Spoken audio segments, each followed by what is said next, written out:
আমি আটা মেখে রেখে দিয়েছি, কিন্তু আমার ঠান্ডা লেগেছিল, একটু সুস্থ হয়েছি, ছেলের প্রচণ্ড ঠান্ডা লেগেছে। তো আমি কি করব, আমি একটু চিকেন স্টু বানাবো।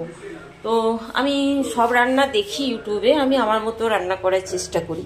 তো যেদিন আমি লেগ পিস খুঁজি সেদিন আমি কিন্তু পাই না, আর আজকে বোনলেস পিসগুলো খুঁজেছিলাম, কিন্তু আজ এই সব রকমই দিয়ে দিয়েছে।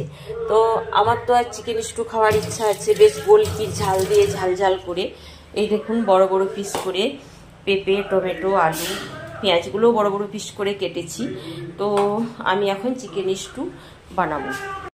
তো চিকেন স্টুতে তো তেল না দেওয়ার মতোই আমি একটুখানি রসুন কুচো আর লঙ্কা কুচো, আদা কুচো করে রেখেছি। আমি ওইটুকুনি তেলের মধ্যে মানে এইগুলো দিয়ে আর একটা তেজপাতা দিয়ে দেব।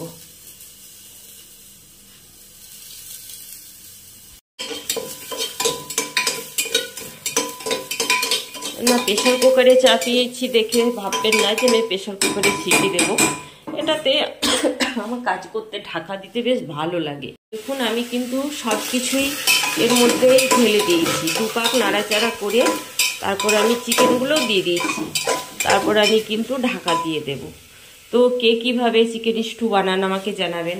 আর আজ যেহেতু পঞ্চমীর দিনে আমাদের এখানে কিন্তু কেউ ডিম ফিম খায় না, তো যে কারণে চিকেন স্টুতে একটু মানে ওই যে চিকেনের যে স্টকটা তৈরি হয় সেটাতে একটা ডিম ভেঙে বেশ ঘুলে ঘুলে দিলে ভালো হয় খেতে, কিন্তু আজ তো ডিম দিতে পারবো না। তো চিকেন স্টুটা বানাতে থাকি, তারপর যখন হয়ে যাবে লাস্ট ফিনিশিং দেখিয়ে দেবো। তো এক সময় বন্ধুরা আমার কিন্তু প্রচণ্ড মানে তেলের হাত ছিল, প্রচণ্ড। তো এক সময় ছিল, আর এখন কিন্তু মানে খাওয়া তো দূরের কথা, বেশি তেল দিয়ে রান্নাও দেখলে ভিডিওতে আরে যদি দেখি ফেসবুকে বা ইউটিউবে তো ভয় লাগে। তো এখন মনে হয় কম তেলে যেটা রান্না হয় সেটাই রান্না করব। তো বন্ধুরা আমি তো বললাম আমি আমার মতো করে বানাবো। তো আমি একটু একটু করে জিরে পাউডার, তারপর একটুখানি জাস্ট না দেওয়ার মতোই, এই দেখুন একটুখানি, এই যে মিট মশলা দিলাম, এই যে কারি পাউডার। কে কিভাবে বানায় আমার জানা নেই, আমি সব কিছু জিনিসে আমি নিজের মতো টাচ দেওয়ার চেষ্টা করি। তো আমি সব কিছুই দিলাম একটু করে, কয়েকটা লবঙ্গ, দারুচিনি, এগুলো কিন্তু আমার ওই সাদা তেলটার একটুখানি তেল দিলাম, ফোড়নেই দেওয়া দরকার ছিল, আমি ভুলে গেছি, কিন্তু ঠান্ডা লেগেছে তো কিন্তু আমি এখনই দিয়ে দিলাম। একটু ঝাল ঝাল লাগবে আর ফ্লেভারটাও বেশ ভালো আসবে।